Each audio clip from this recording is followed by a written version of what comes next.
by starting the service. Starting the service means that she's a part of, and what she has to offer is not separate, but a part of the experience. So she precedes by trying to help set the tone. And in doing that, there is an intentional purpose. She feels she's into this. Her spirit is into this. Of feeling that her offering, and that's what it is, like mine is, it's an offering, to just be led by the Spirit, because you see that she's spontaneous. She doesn't have a plan. She sort of senses and moves into the moment, but she has to struggle sometimes with this particular move. Ready for it. We ain't here for that. But I hope she doesn't give up on y'all.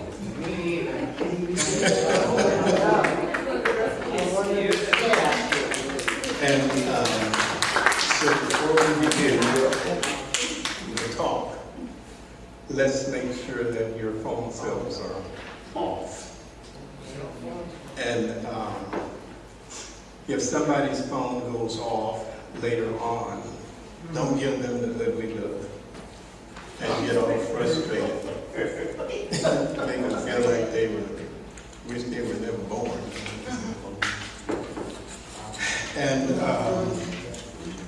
remember that when I start talking, I would appreciate if you're not talking at the same time, and if you're not rattling your papers, and if you don't decide later on to get your candy wrapper papers out.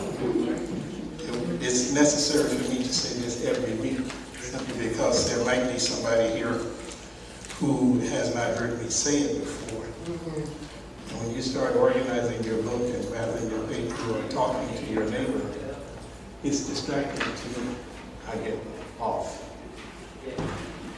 And remember that the pass-outs, I need to remind you every week, because I need to say it every week because there might be somebody here, because people come sporadically and there's some people who come every now and then.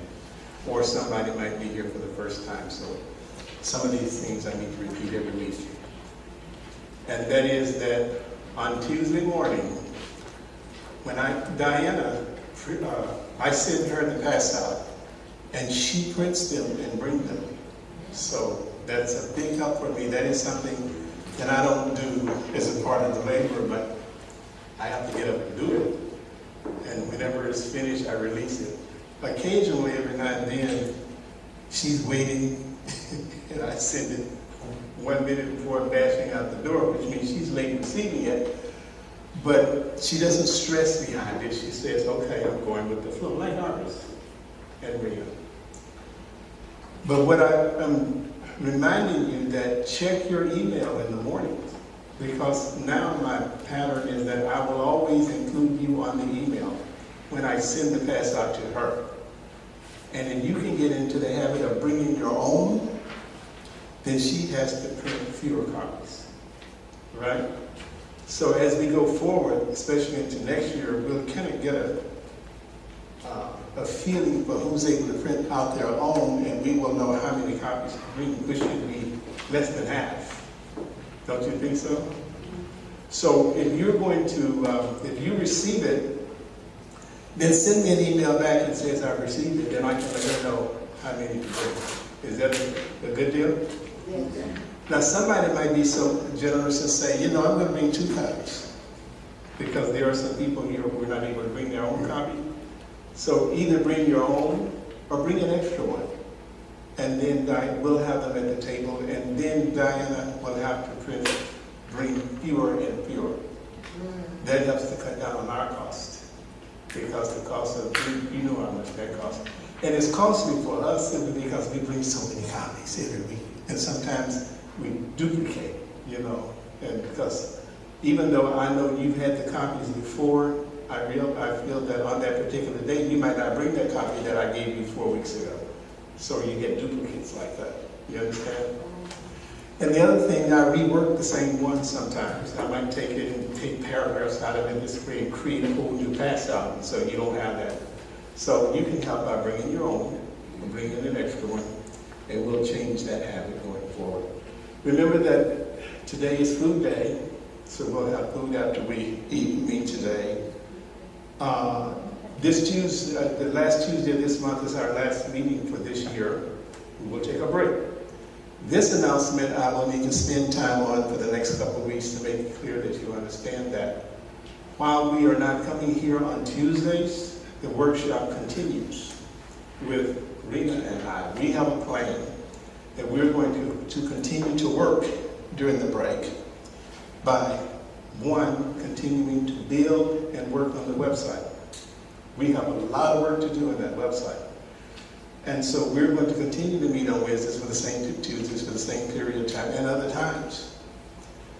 But we're going to send to you on a weekly basis, still from the Tuesdays that we're together, a recording that is going to be guided meditations. I'm going to continue to develop the guided meditations. I'll send them to you by MP3 on the computer and the CD.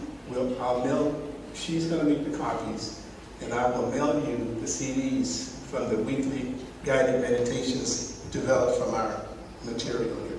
So you'll continue to see the pass-outs, and you'll continue to see the CDs.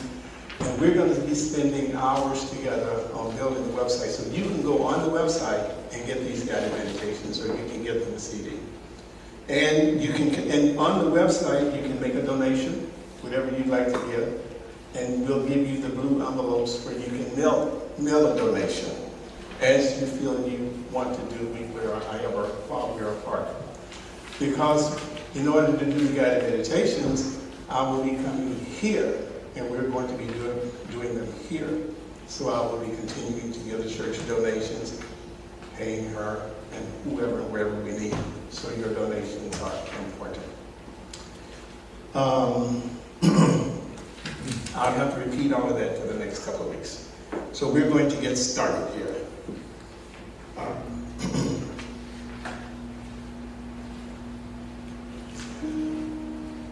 Thank you.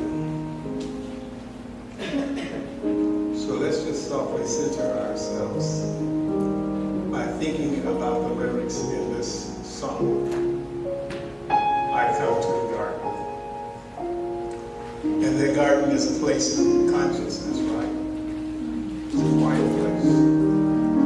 I want you to immediately go into using your imagination. And I want you to please not move your papers from this point forward. And remember that we're already in alignment with something, right? And that we're already hooked up with something, right? And that if you believe like I believe that I am doing something that we often humorously deal with as downloading. But that's a serious awareness to be in. And that is that you're sensing that you're receiving something. Now I'm receiving something, the message for today. Let me give you a little story about how today's message came. And the reason that this is important is because I want you to feel that this is very real.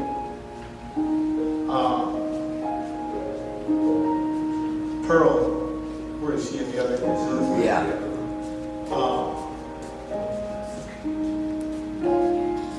Esther.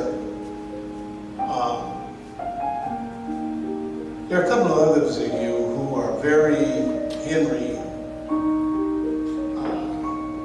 Seriously mentioned from time to time their awareness of the deep spirituality, deep level of realism and reality of what's going on in this place in the moment. They're very much aware of it. Not that you're not, but they like to acknowledge it. and express it and declare it. I want to tell you how right on they are. Oh yeah. I'm telling you that this is real, that we are experiencing here. I woke up at 3 a.m. I went to bed laboring on something. And it was from a question that Gibbons asked a couple of weeks ago. So when you ask questions and when you share, I don't dismiss it. You know, I leave with that on my mind, especially if I feel that I've tried to answer you, but it's not complete, or I feel that you haven't received it on the level of clarity that I think that you should leave with. I still work with it. And so I went to bed last night with one thought on my mind. And at 3 a.m. the clarity was there. So I just went to my computer and I started channeling, transmitting, capturing what was coming through my mind. And then I was led just to Google something. And it just took me right to somebody's writing on where they were talking about the difference between belief and faith. It just popped up. It just went right there and it popped up, and all of that came through. So on your pass out, you have in the footer at the bottom something that you're going to start keeping as a record for 10 years from now, 15 years from now. You look back and you say, this came through Milan at 3 a.m. on October 2nd. It's coming through in real time. So this that you're receiving now came through at 3 a.m. on the dot. And what it is the topic is belief versus faith. Say that. Belief versus faith. Come on. Belief versus faith. And one more time. Belief versus faith. Oh, it is done unto you as you believe. Jesus asked Peter, where is your faith? So we're understanding a clear understanding of faith today than you've ever known. Now, when I talk about faith today, suspended against belief, I need you to bring it to a place that whatever, as you understand and what you understand, I need you to bring it to your practice in imagination. You want to understand how faith works in the context of you doing your guided meditation, your healing meditation. Hey, come on. This is what was given to me this morning early to give to you, because he just takes us deeper and deeper. Haven't you noticed that? We go deeper and deeper. Haven't you noticed that we go higher and higher? But we're not changing the theme. We're not changing the topic. We're not changing it's on the same thing. Imagination and feeling is the secret. We're not leaving that at all.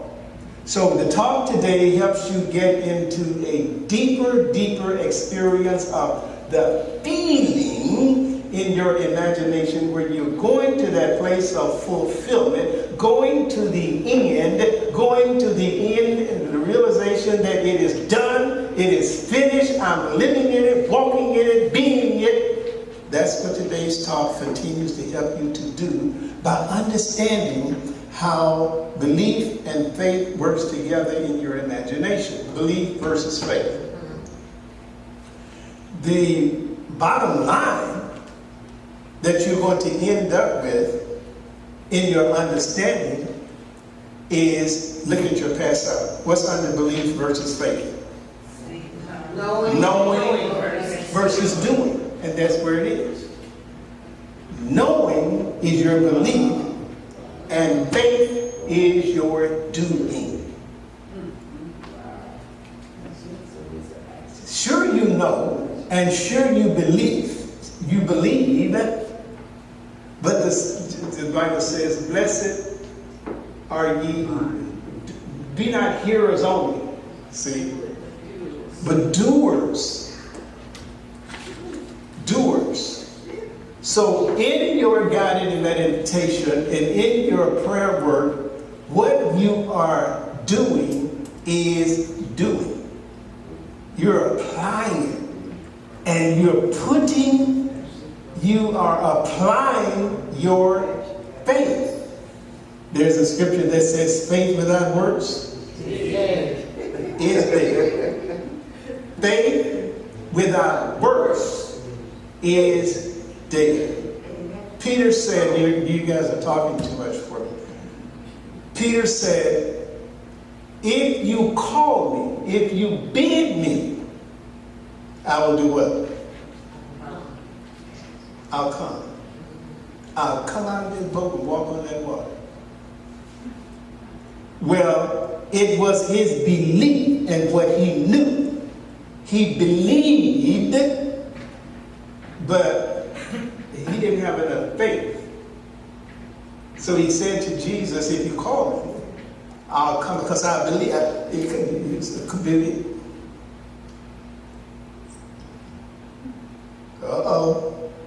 What was he asking for? He was aware that he believed, but he didn't have enough faith.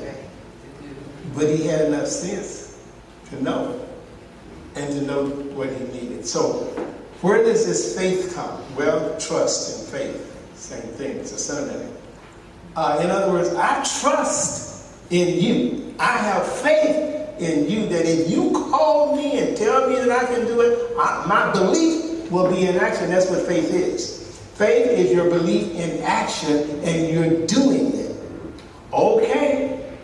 But he knew that it was possible, because that wasn't normal. It's not normal for a human being just to go out there on his own belief and walk on water. You can't do that without faith.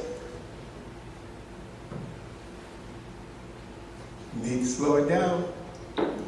Because what we're saying is that in our meditation and in our prayer, you're doing it because you believe. You're praying because you believe. You've had enough stuff pumped into you, knowledge and wisdom and truth and all everything that you believe. But now,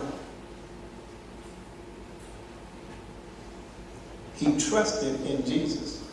He trusted and he had faith in Jesus.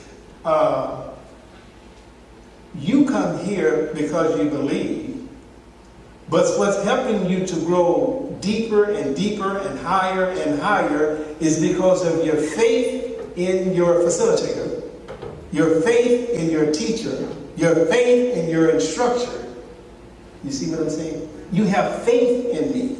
You have faith in this teaching, that you can be helped to go further and further to the point of demonstration. But I can do something that will cause you to lose your faith in me. Am I right? Yes.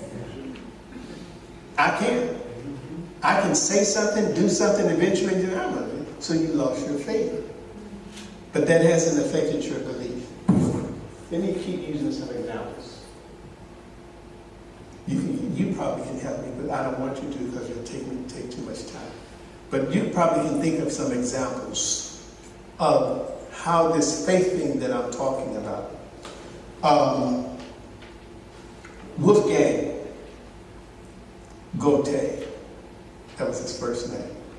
Johann Wolfgang. You've heard of Goethe, right? A German writer, Goethe, Goethe. He said,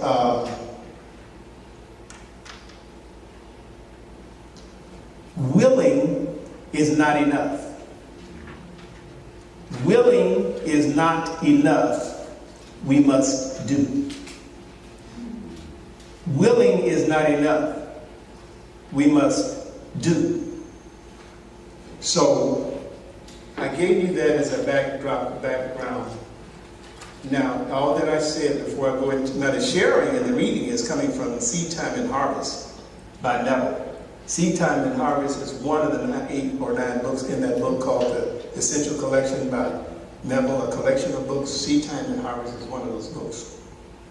And in chapter 6, Neville writes about, his subject is time, times, and a half.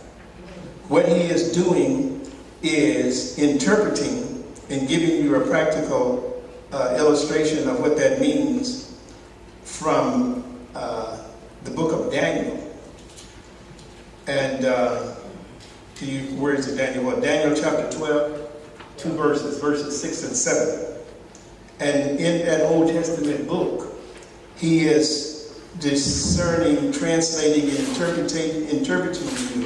interpreting for you a practical prayer usage in your guided meditation. And it reads like this.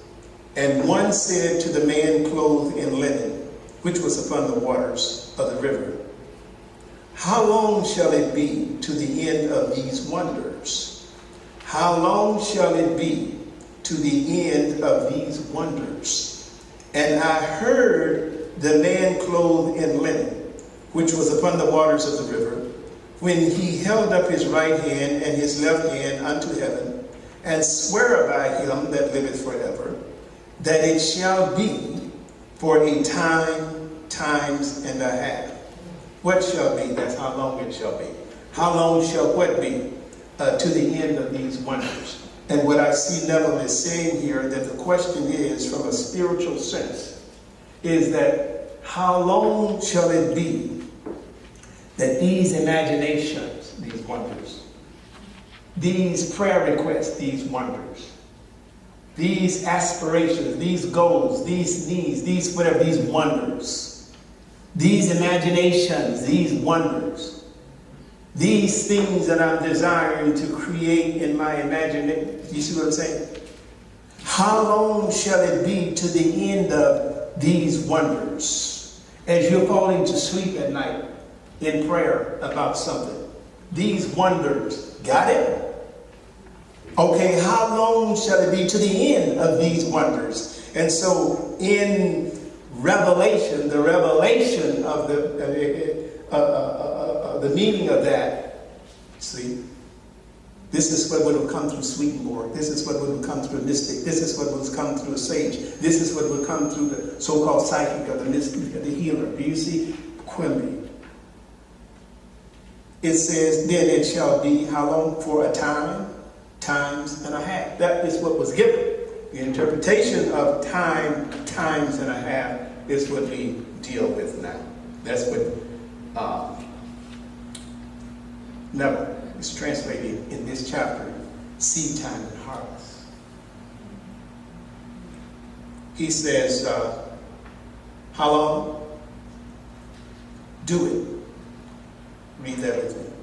Do it. Come on. Over and over again until it takes on the tones of reality. That's how long.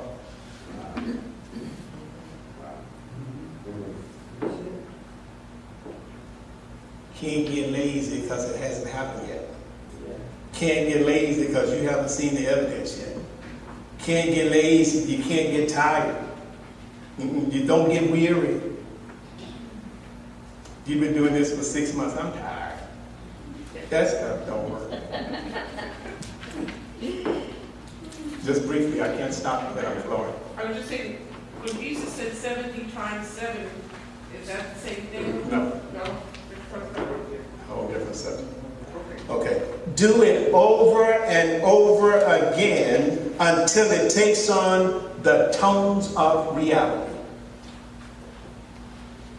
How long? And so he's going to explain to you what this time, times, and a half means. Now the question asked of him was, how long shall it be to the end of these wonders? And his answer was, a time, times, and a half. Do it over and over again until it takes on the tones of reality.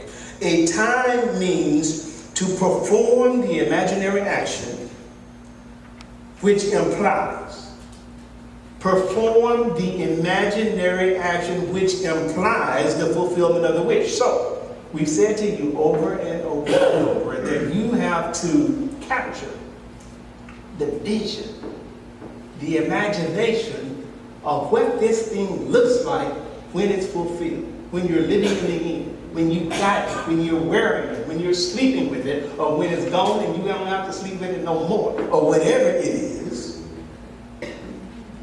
Whatever it is that you're walking and that you're running when you couldn't before, that you're doing, that you're absent from the pain, or that you are, or the healed, or the relationship is healed, whatever it is, it says perform the imaginary action, which implies the fulfillment of the wish. That's the time.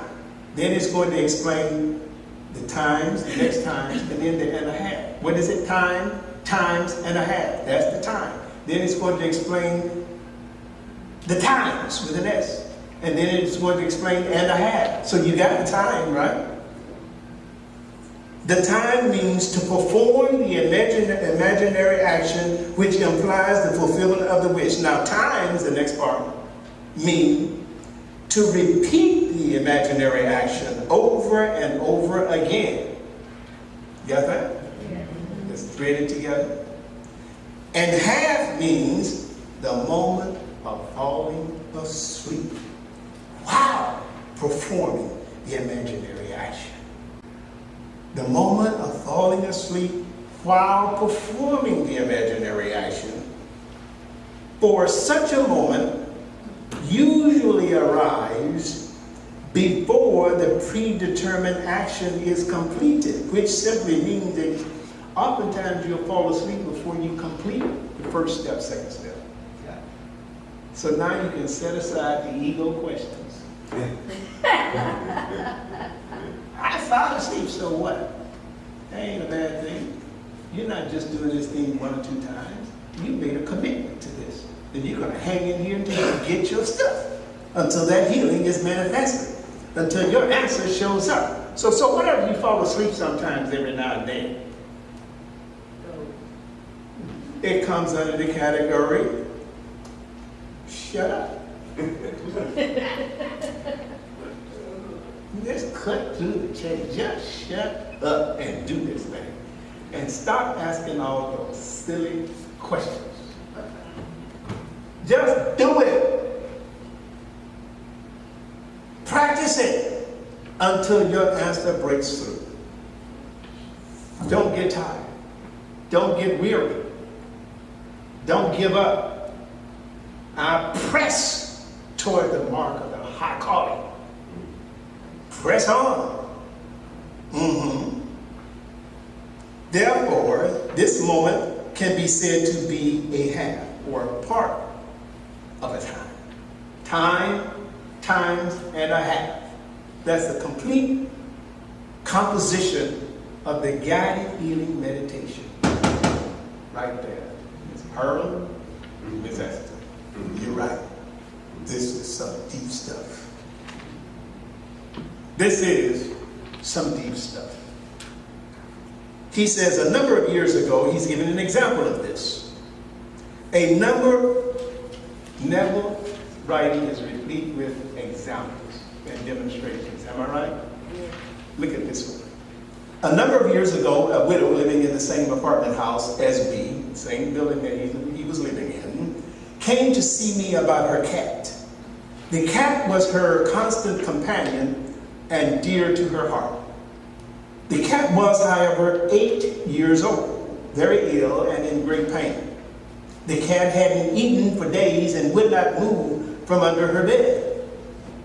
2 veterinarians had seen the cat and advised the woman that the cat could not be cured and that she might as well put it to sleep immediately. So she got a professional opinion. So she got the doctor's opinion. Now some people, most people would accept the opinion of whoever tells them anything. There's no, my telephone has been ringing. It rang about 12 times yesterday and 6 times last night, and each time the caller ID said prison. Somebody's calling from a jail. Well, I have made a blanket announcement for years. I tell everybody, if you ever get in a situation where you need to call somebody, save your dialing, save your first call, don't call me. Yes. So the children I raised understood that. If you ever go out there and get in trouble and you need to call somebody, you better call auntie somebody, uncle somebody, don't call me. I will not answer the phone. So my phone rang all day to think of this. And I said, oh no. So I still don't know who it is. And haven't done any investigation to try to find out who it is. Do you see what I'm saying? Yes. Yes. So, I don't know what that has to do with this.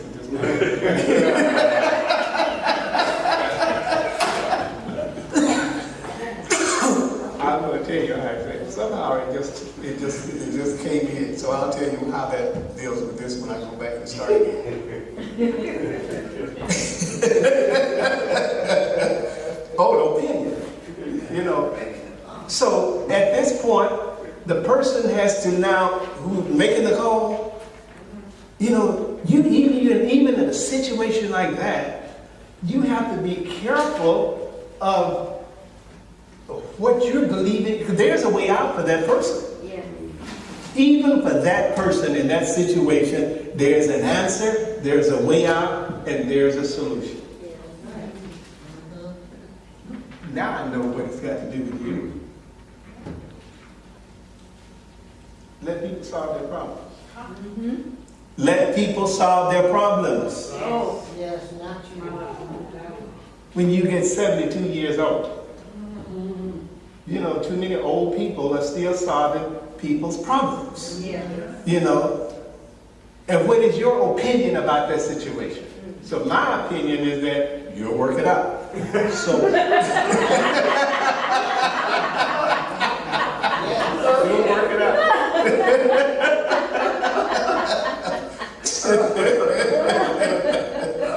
Two veterinarians had seen the cat and advised the woman that the cat could not be cured and that he should be put to sleep immediately. Well, Neville said, this is what I did.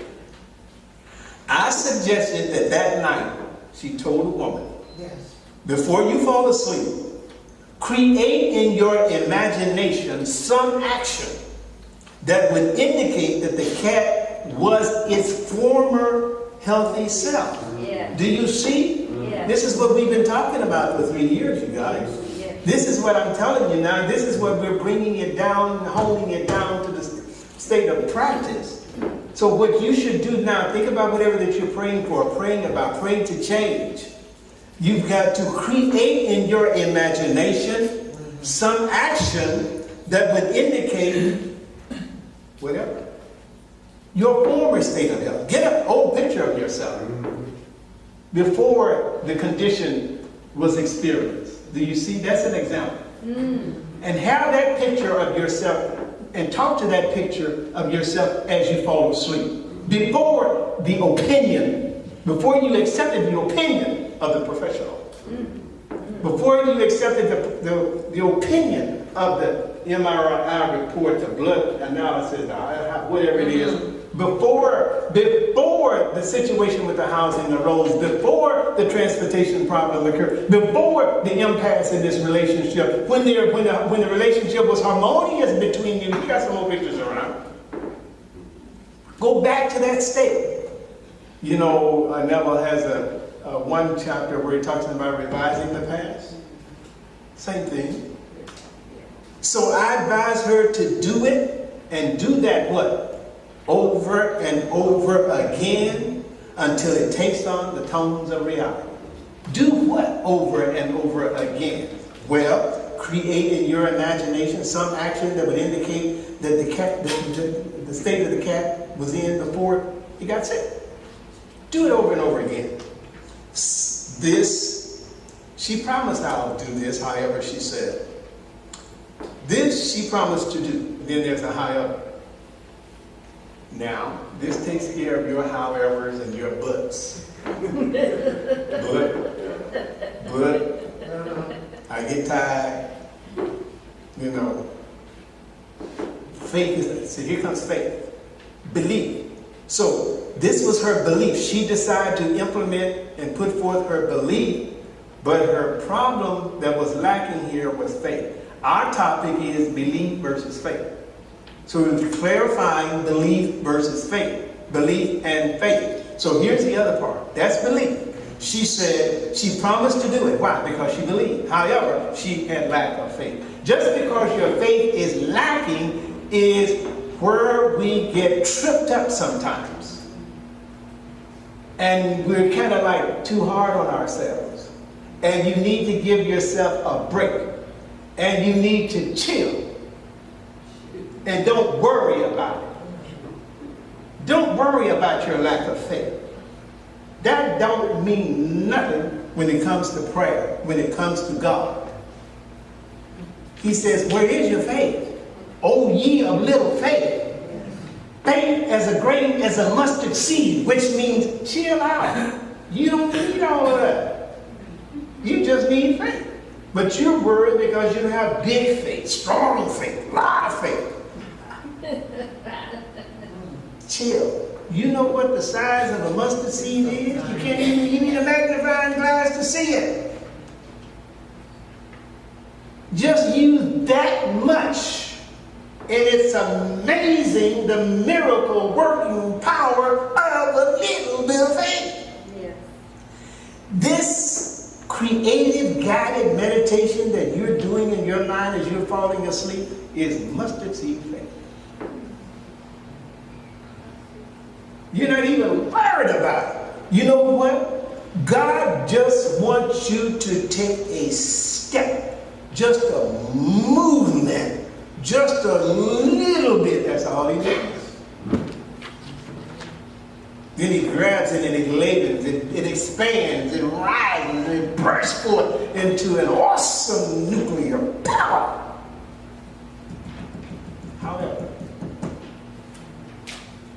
However, either from her lack of faith in my advice, or from lack of faith in her own ability to carry out the imaginary action, okay?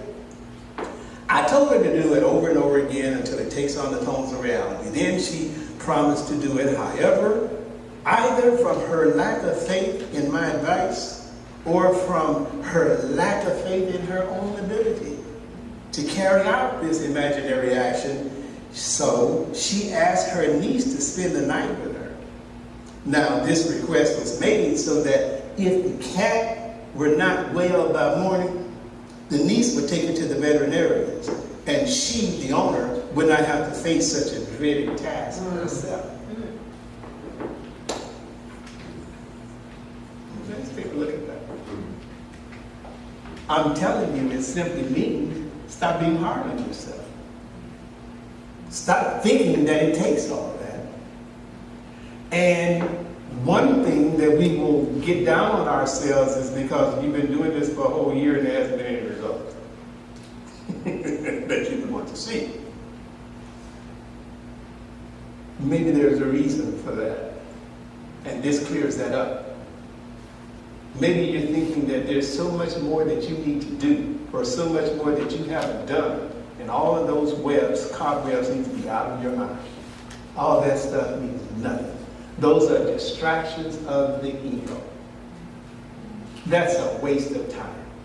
Let's collapse some time by saying that by the end of this day, all of that is cleared up, because in spite of all of this, that woman's cat was healed.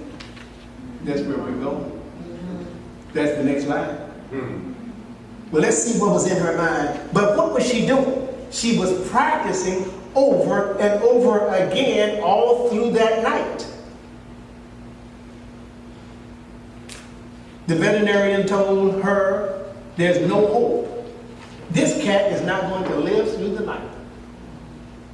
I'm not going to treat this cat. Take it home. But leave it here. We're going to give it a shot and take it out of its misery. So she began, so what did she do? She started practicing what Neville told her to do. And what was she practicing? Seeing that cat cat in the state of health that it was in before it got sick. And she practiced that over and over again, even though she told her niece, come spend the night in case that cat is not doing well in the morning, you can take him to the veterinary. So she did it. So what was she practicing at this point? She was practicing faith. It was her belief now transformed into action, and action is faith. Create imagination. When you're doing that every night, you're practicing your faith. You're putting your faith in action that your belief may be realized. The purpose of today is to motivate you as a coach, as a facilitator. Don't give up. Keep on doing it. That night, she settled herself in an easy chair and began to imagine the cat was romping by her side. Come on now. She imagined that the cat was romping beside her, scratching at the furniture and doing many things that she would not normally have allowed that cat to do. But what was she doing? Coming into the imagination, creative imagination, getting into the feeling of reality and realization. See yourself on that stage in front of an audience doing a one-man show in command with people coming from everywhere to see you, and see yourself in the end getting congratulations of how wonderful this. Did you do it? Yes, sir. Did you do it? Yes. And what? The imagination brought it to pass.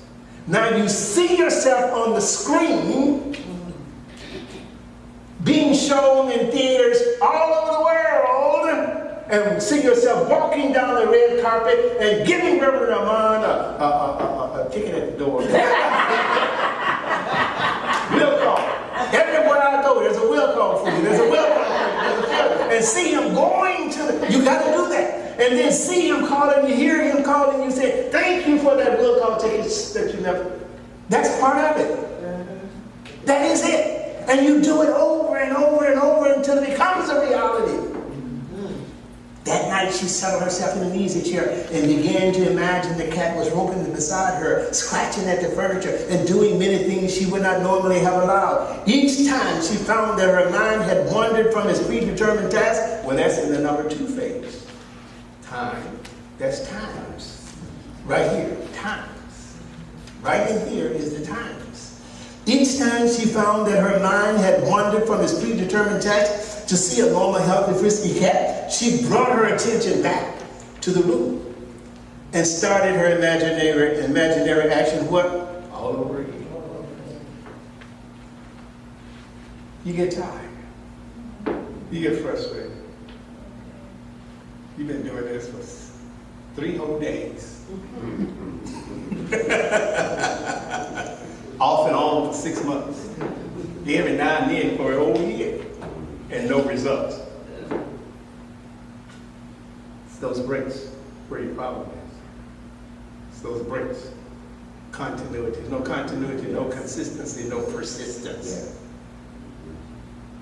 Yeah. This she did over and over again until finally. Come on now, church. Until finally. In a feeling of relief. Finally you get that feeling of relief. She dropped off to sleep. That's the and a half. Still seated in her chair. She hadn't gone to bed yet. So you done been gone to bed 2 hours ago.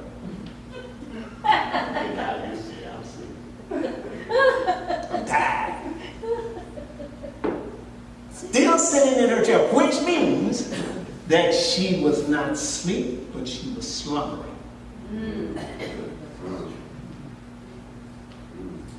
Slumbering is powerful.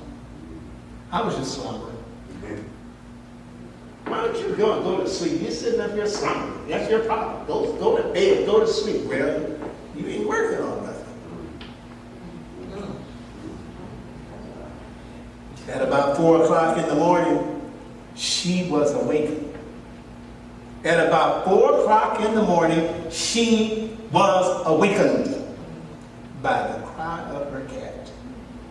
He was standing by her side, standing by the chair. trying to get her attention, got her attention and led her to the kitchen where he was begging for food. This cat that was supposed to be dead according to the opinion of the professional, of the doctor, of the veterinarian. There is no hope. She fixed him a little warm milk, which he quickly drank and cried for more.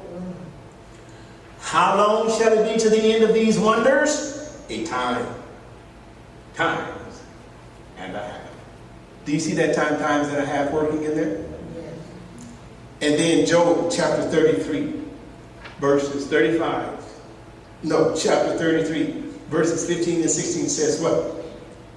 In a dream, in a vision of the night, when deep sleep falleth upon men, in slumberings upon the bed, then he openeth the ears of men and sealeth their instructions. What I want you to know, that the work that you have done and the work that you are doing, it's time for you to cash in.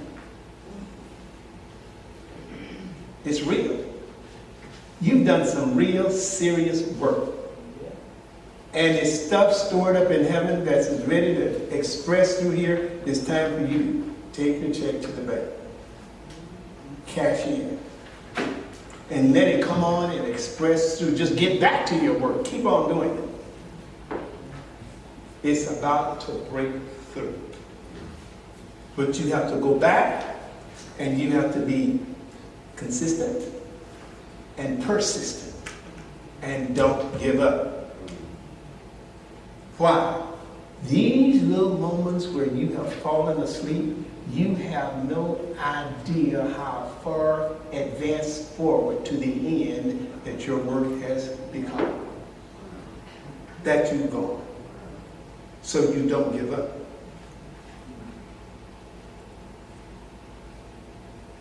It says, he openeth the ears of men and sealeth their instructions. Within your consciousness now, there is gained wisdom, knowledge.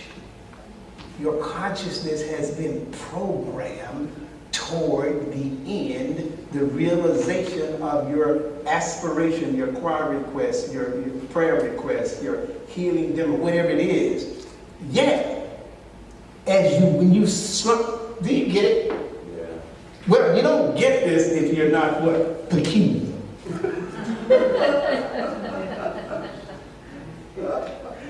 Come on. If you're not peculiar and weird and odd and different and strange in your thinking and mystical and psychic and all of that stuff, you can't get this through the normal thinking and your human mind and your conscious mind. This is a subliminal thing. So let me read something to you. Let me see, did I get it? Capture it for you. Yeah, I did. I'll close with this. I got this from Wikipedia or Google or somewhere on sleep versus slumber. So these moments when you fall asleep, you've been discounting that and you think that's all part of the success. That's all part of the program. That's all part of the thing. Don't give up on that. Don't discount that. Go ahead and fall asleep and, just, okay, tonight I didn't succeed, or tomorrow night, go back again. But realize that those moments when you had that flash, fall asleep and wake up, it could be 30 seconds. Realize the power of that. Here's what happened. One of the main differences between sleep and slumber is that sleep is normally accompanied by dream, whereas slumber is a state of the mind that is not accompanied by dream. In short, it can be said that sleep is qualified by dream, whereas slumber is not qualified by dream. Now, to understand that, just get the tape CD and listen to it over and over and see what Spirit tells you. But here's the next paragraph. In sleep, you would have the subconscious mind. In sleep, you would have the subconscious mind inactive, whereas in slumber, the subconscious mind remains active. So when you kind of falsely, remember what we talked about, suggestion into auto-suggestion? See where all of that falls in place? See where we've talked about the conscious mind and the subconscious mind all these years? You see how this falls in place? You see where we've arrived at? It says, in sleep, you would have the subconscious mind inactive, where in slumber, you would have the subconscious mind remaining active. It is believed that the subconscious mind becomes one with the supreme bliss in slumber. This is the reason why slumber is often called as sleep. And so it is. Where you going with this? Did it motivate you, encourage you? Yes? I think, Well, hold on, she's gonna turn, she's turn on. Turn it off, please. My sister there had something, it wasn't about sleep, but it was about the subconscious mind. She was getting ready to take her driving test, not driving, but the written test, and she was anxious, so she went to the DMV and she called me and she just couldn't do it. So she went home, got herself together, and then I talked to her when she was at the DMV. The second time we started talking about the subconscious mind, everything was already there. She goes, I know it, I just forgot. And she passed the test, because she'll be, what, 77 tomorrow? Yeah, well, she don't mind me telling her age, we don't care. I was gonna know, I said you don't mind. Wonderful, wonderful. Amen. Okay. My daughter was buying a house, and they were giving her, the mortgage company was giving her a hard time about getting the deal completed. It should have been completed. The closing date should have been a couple of weeks ago. And we came to the conclusion that there was a lot of darkness around this deal, right? So I stayed awake till 3 o'clock in the morning, slumbering, you might say. And I was seeing the darkness, and I said, I'm going to pray until it turns light. And I did. And the next day, and I said, you know, you're going to have to speak up on this deal. And she did. They approved it in 20 minutes. And so it really makes a difference when you really can stay awake and just stay in prayer and slumber. I've done it so many times, but no matter how many times you do it, how many times you cross the Red Sea, you have to keep reminding yourself. Quickly. Yeah, when I was saying about the Jesus saying 70 times 7, I get that he wasn't specifically saying to use your imagination like Neville is saying, to do it over and over again. But what I had learned from in another Bible class, that the Aramaic interpretation of 70 times 7 was do it over and over again until it wasn't specifically meaning 70. It was just meaning do it until continuously, do it over and over again until you actually see a demonstration of that you actually feel the feeling of forgiveness. So that was what I was thinking of when you were mentioning the times. So personally, I loved what you were sharing about the opinion, and I've been having that realization in my own life about the fact that I have to stop feeling like I have to rescue people, and I have to be able to say no and to trust that they can take care of themselves, and some way it'll be done. And I get into this guilt feeling that if I say no, they're not going to like me, they're not going to be friends with me, and I feel like, I have to do, I can't say no. So are you healed? I had this conscious awareness was like one of those, suddenly like realized, it's not just with alcoholics, what Al-Anon was talking about of rescuing the alcoholic. I've been doing it with financially assisting people, and I have to be able to stop and say, you know, I have to learn. So are you there now? I'm working on it. Okay. I'm working on Let me hold this. The whole thing that you're talking is what Jesus always tells us. As a man thinketh, so is he. You become what you think. Your thinking becomes a reality. And you are teaching some powerful stuff there. Amen. Okay, two things that I want to say. There were two things that guided me while I was going through this endeavor, and two that both of them were manifest today. One's coming in seeing this, do it over and over again until it takes on the tones of reality. Because that, believe me, that was in operation there, to see it in print here, and then to come in and to like talk with Esther and all the people who actually came, and to feel that love, and to hear someone say, I was really proud of you. That's what I held in my head from the very beginning, being able to come and to see that. So I received that, and I thank everyone for that. It's important for me to say before the time runs out is on our recording, is that this works also conversely. And conversely means that you stop right now and look at your present challenge, problem, issue, situation. It's there only because you did something in your thinking, in your creative imagination over and over again until you got into the tones of reality and it manifested. It is done unto you as you believe. It is your knowing showing.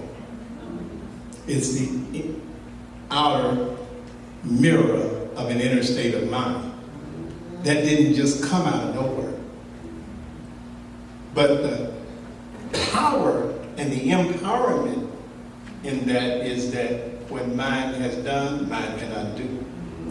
What mind has created, mind can recreate. That's where the power is. So you don't get into condemnation and judgment and blame and all of that stuff towards yourself or towards somebody else that you think may have contributed to your high blood pressure, or your this, or your that, or you being broke, or you're being in the situation that you're in. Of course, they contributed to it. But still, somehow, there was something in you that attracted it into your experience, even through them. All right? But now that it's here, you don't spend time trying to rationalize, analyze, and try to get off. Let that stuff go. It's here now. You're 72. So you're just going to go out here and have time for that stuff. You want to break free and move on. I see some hands trying to go up. This helped me so much. Yes. I just can't even tell you how much it helped me. In my spiritual practice, in working on this, I've had such a challenge with it.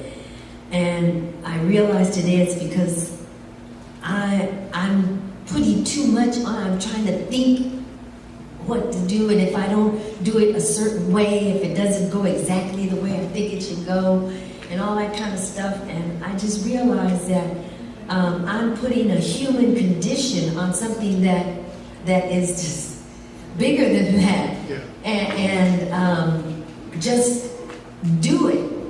And if you fall asleep right away, or if it seems like you didn't even get very far, it doesn't matter, because like what you just said, we don't even know how it works, but it works. Right. And you don't know what worked in the little part that you did. You don't Right, know what exactly. worked. Yes. Thank you so much. Yes. Reverend Armand, I'm really taking all of this in. The ones of us who live alone, it's a challenge to, because the conversation is from you to you. And there's a difference in people who are like couples or your sister or somebody and you're talking about things. You know, tell us something about that. How are we gonna, what's the best way to handle that? You're gonna present it to me in terms of, when you see, because I didn't know you was gonna ask me a question, so you caught me. All right, so now the question is, because you live alone? Where's the question? I didn't catch where the question was. Because I live alone, and I don't dislike living alone. I like it just fine. But the challenge is things coming to mind in the imagination and not speaking of it, not putting any words to it, you know. And sometimes. And whereas if you had a partner or somebody else, you would be discussing this through interaction and dialogue. Right. And because of the absence of that, you're pretty much alone to process this, just you by yourself in your silence of your thoughts and mind. Yes.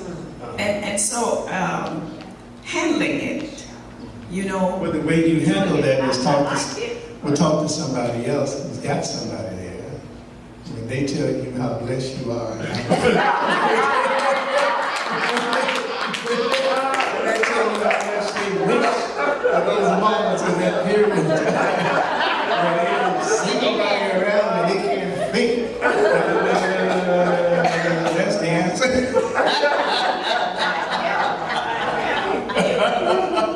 That's something you said. Yes.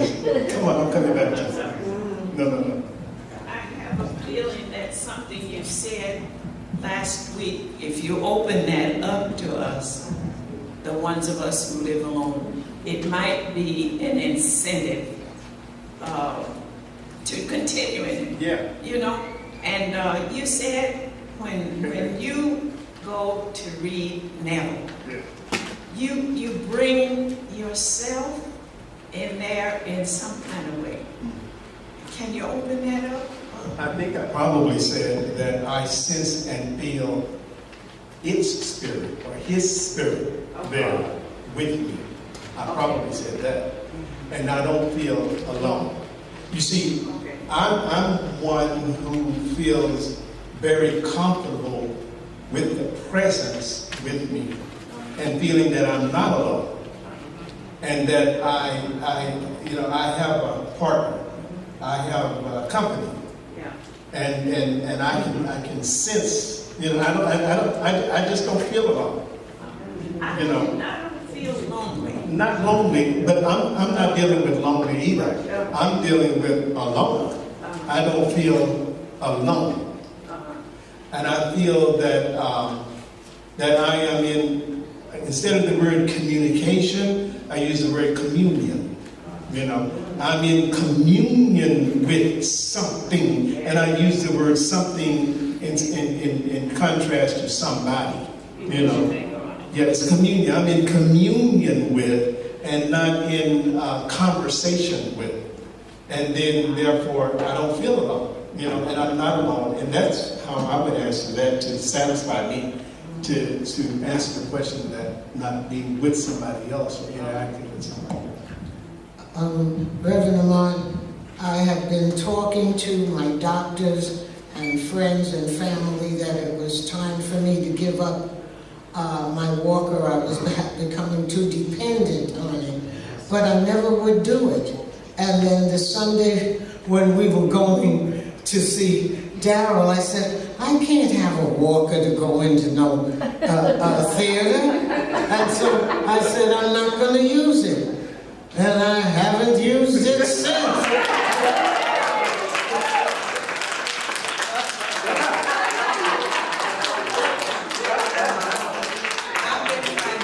Because she had 2 knee surgeries. And I've been trying to get her off of this walker. 2 knee surgery. Wait a minute, I'm trying to add to what you're saying. 2 knee surgeries recently. Yeah. Recently. Yeah. Go ahead. So I've been telling her, you still walk, even when she wasn't using a walker, And Pearl has so much life in her, So much. so young. So I would tell her, you still walking like you walk with the walker. You know, you gotta put it down, you know. So, but Daryl is the one that got her off the walker. She go, I'm not gonna go there and let Daryl see me on that walker. Very good. So we're gonna give all the credit to Daryl. You know what happened though? After I saw the people that were at the show afterwards, when I was in the lobby, they asked me, I guess, to come and take a picture. And as I was coming down the little corridor, who was the only person in the corridor was Pearl coming from the bathroom. So we saw each other, and she didn't have to walk. It was just so amazing to see her isolated like that. We thank you. Cool, because I got a word. And the word was what you were preaching. And I was thinking about the first miracle Jesus did. Was making water into wine. And it started with his mother telling Jesus, they don't have no water. I'm no wine. And he was trying to tell her, well, it's not my time. But the point I'm trying to make, Jesus' mother told those workers, whatever he tells you to do, do it. I don't care if it sounds stupid, don't make sense. Do it. Do it. Do it. That's our word was. Yes. Whatever he tells you, do it. Do it. Okay, let's hear from you. Let's listen to Rachel here for a minute. Yeah, but we're doing it. And so I enjoy it. I'm 80 and I'm proud of it. And this is my first time I've ever lived with myself. And what a girl said that I couldn't be by myself. So I thought about it, because if I'm with someone, are they in the way of my meditation? And I blame them. So if I'm with me, it's no one to blame but right. So instead of blame, instead of a challenge, it's my opportunity to be with me, myself, and I. And I know even my angels' names that are, some people say the angels are thoughts. Whatever they are, I know my personal ones because I was taught to get acquainted. So I know I'm not alone. Every day in every way. Every day in every way, I am getting better and better. Every day in every way, I am getting better and better. Once more, every day in every way, I am getting better and better. So, we have this recording for today, but she had to write the label on it because I printed the label on it. Huh? You did what? Oh, they have labels. Okay. For today. And maybe there are some others from the past 3 weeks. I should be on the table, right? Now, if you want to take care of anything at the table, can you do it right now so Diana can leave instead of lingering, and that holds her up. We're running over time. See you next Tuesday. I think who brought what today in terms of food? What dish did you bring? Or anything? Apple pie? Did you say apple pie? Tony brought apple pie. Anybody bring something else? Good? Vegetarian lentil vegetable soup. Vegetarian lentil vegetable soup. All right. Wow. And anything else? Dessert here? Well, I bought a drink, that was what I said, but I made Jamaican green. Margarita mix. All right. Thank you. Somebody brought chicken and dessert. All right. Lemonade. And some of you gave donations. And so thank you very much. So let's go share next door.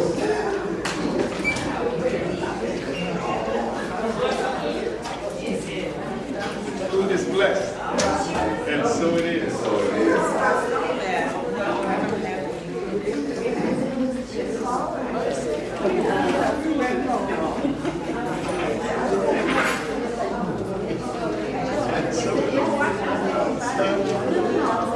Yes, it is.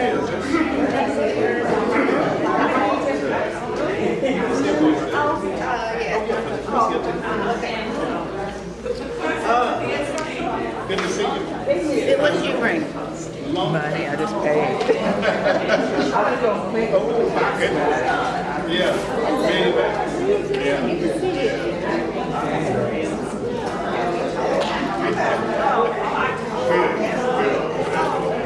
77.